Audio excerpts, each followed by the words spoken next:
आज की इस वीडियो में दोस्तों हम जानने वाले हैं एक्सेल में पावरफुल टूल पावर क्वेरी के बारे में। पावर क्वेरी एक ऐसा टूल है जो कि एक्सेल में लाखों डेटा को इंपोर्ट करने में, डेटा को क्लीनिंग करने में, डेटा को विजुअलाइजेशन रिपोर्ट बनाने के लिए यूज़ आता है। Power query her most of corporate sector में यूज होने वाला सबसे यूज़फुल टूल है, जिसके बारे में आज की इस वीडियो में हम जानेंगे। तो इस ट्यूटोरियल को आप पूरा जरूर वॉच कीजिएगा, तब आप जाके समझेंगे पावर क्वेरी को कैसे एक्सेल में यूज़ किया जाता है और पावर क्वेरी के द्वारा एक्सेल में डेटा को इंपोर्ट कैसे करते हैं। तो आइए वीडियो को शुरू करते हैं। पावर क्वेरी के इस ट्यूटोरियल में आगे बढ़ने से पहले हम जान लेते हैं पावर क्वेरी का एक शॉर्ट डिफिनीशन। पावर क्वेरी एक डेटा ट्रांसफॉर्मेशन टूल है, यानी डेटा को ट्रांसफॉर्म करता है, जो कि माइक्रोसॉफ्ट एक्सेल और पावर बीआई में यूज होता है। इसका उपयोग मोस्ट ऑफ डेटा को इंपोर्ट करने के लिए, डेटा को ट्रांसफॉर्म करने के लिए और डेटा को लोड करने के लिए किया जाता है। क्योंकि आप डेटा जानते हैं कि एक्सेल में बहुत सारे डेटा को अगर रैंडम डेटा को अगर उसमें इंपोर्ट किया जाए तो बहुत सारे एरर शो होने लगते हैं और उसमें हम अपना जो समय है वो नहीं बचा पाते हैं और ज़्यादा वक्त लगता है उसको रिफाइन करने में। इसलिए पावर क्वेरी का इस्तेमाल किया जाता है।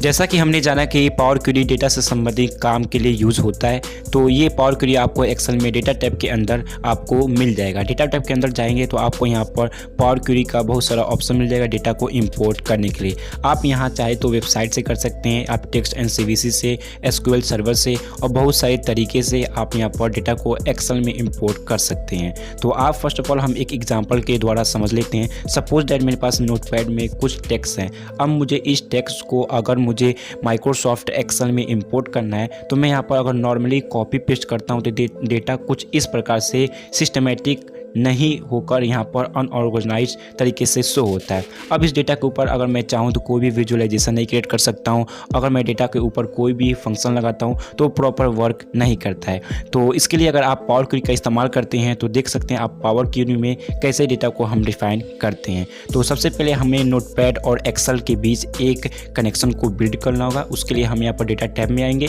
उसके बाद हम फ्रॉम टेक्स्ट एंड सीवीसी पर क्लिक कर देंगे। जैसे हम यहाँ पर क्लिक कर देंगे, हमारा जो फाइल है वो टेक्स्ट एंड सीवीसी के रूप में हम यहाँ पर अपने फाइल को सिलेक्ट करेंगे। सिलेक्ट करने के बाद आप यहाँ पर इंपोर्ट बटन पे क्लिक कर देंगे। आप जैसे इंपोर्ट पे करेंगे तो एक्सेल के अंदर ये लोड होना स्टार्ट हो जाएगा। अब पावर क्वेरी की मदद से ये देख सकते हैं डेटा डिफाइन हो चुका है ऑटोमेटिकली। अब यहाँ पर अगर आपको चाहते हैं तो ट्रांसफॉर्म एंड डेटा पे क्लिक कर सकते हैं पावर क्वेरी के अंदर लोड होने के लिए, वरना आप लोड करके डायरेक्ट लोड कर सकते हैं। हम यहाँ पर ट्रांसफॉर्म डेटा करते हैं, उसके पावर क्वेरी का ये पॉपअप विंडो ओपन हो जाएगा। अब ये डेटा हमारा पावर क्वेरी के अंदर लोड हो चुका है। इसे पावर क्वेरी एडिटर कहा जाता है। जो आपके लेफ्ट साइड में जो यहाँ पर दिखाई दे रहा है ये क्वेरीज का ऑप्शन है। यहाँ पर आप जो भी फाइल को ओपन करते हैं पावर क्वेरी में वहाँ पर शो होता है। उसके बाद यहाँ पर प्रॉपर्टीज़ में आपका फाइल का जो भी नेम है वो यहाँ पर शो होता है। चाहे आप तो यहाँ से फाइल का नेम भी चेंज कर सकते हैं। और नीचे अप्लाइड स्टेप में यहाँ पर जो भी आप पावर क्वेरी की मदद से अपने डेटा को डिफाइन करेंगे, जो भी स्टेप अप्लाई करेंगे वो यहाँ पर शो होगा। उसके बाद आपको ऊपर रिबन बार मिल जाएगा, जिस तरह आपको एक्सेल में मिलता है। आप उसे देख सकते हैं, उसमें भी कुछ टैब है। तो ये ऊपर का एक रिबन बार है। उसके बाद ये हमारा डेटा प्रीव्यू है। जो भी हम डेटा को पावर क्वेरी के अंदर लोड करते हैं ये डेटा यहाँ पर शो होता है। ऊपर की तरफ यहाँ पर फाइल टैब है। यहाँ पर आप क्लिक करेंगे तो आपको कुछ ऑप्शन मिलेगा, क्लोज एंड लोड टू। ये डेटा को इंपोर्ट करने के लिए यहाँ पर ऑप्शन दिए गए हैं। उसके बाद आपको होम टैब में यहाँ पर कुछ मिल जाएंगे। इसमें डेटा को रिफ्रेश करने के लिए, कॉलम को ऐड करने के लिए, कॉलम को रिमूव करने के लिए बहुत सारे यहाँ पर फंक्शन मिल जाते हैं। ट्रांसफॉर्म टैब में जाएंगे तो डेटा को ट्रांसफॉर्म करने के लिए सभी ऑप्शन अवेलेबल है, जो कि हम आगे आने वाली स्टेप में फॉलो करेंगे। अब यहाँ पर देख सकते हैं ऐड कॉलम का टैब है। इसमें कॉलम से संबंधित पूरे ऑप्शन दिए गए हैं और व्यू में व्यू से संबंधित पूरे ऑप्शन दिए गए हैं। इन सभी ऑप्शन को हम आगे आने वाली वीडियो में कवर करेंगे।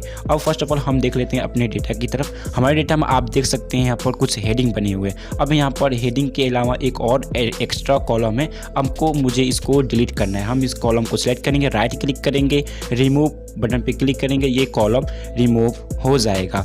अब यहाँ पर मेरे पास डेटा है। उस डेटा में आप देख सकते हैं यहाँ पर उसके सामने कुछ ABCD 1 2 कुछ बना हुआ है। तो ये जो भी है इसको डेटा टाइप कहा जाता है, यानी जो भी आपका हेडिंग है, हेडिंग यानी कॉलम है, उसके अंदर कौन सा डेटा है वो वहाँ पर ऑटोमेटिक फेच करता है पावर क्वेरी। अगर डेटा आपका गलत फेच हुआ है आप वहाँ से चेंज भी कर सकते हैं। तो हमारे केस में ये डेटा एकदम एक्यूरेट है। हम यहाँ पर फाइल पे जाएंगे, उसके बाद हम क्लोज एंड लोड बटन पर क्लिक कर देंगे।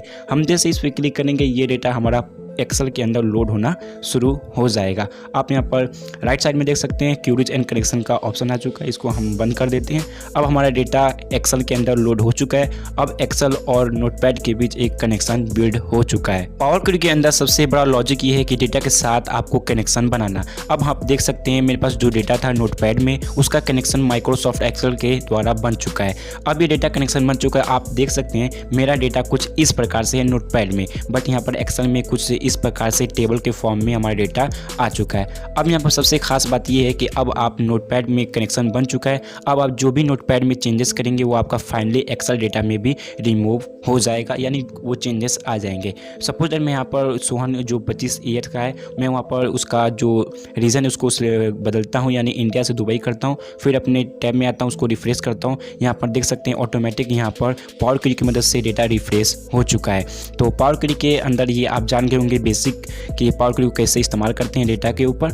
तो ये वीडियो कैसा लगा, अच्छा लगा तो लाइक शेयर सब्सक्राइब जरूर करें। आगे आने वाली वीडियो में हम पावर क्यूरी का पूरा ट्यूटोरियल जरूर देखेंगे।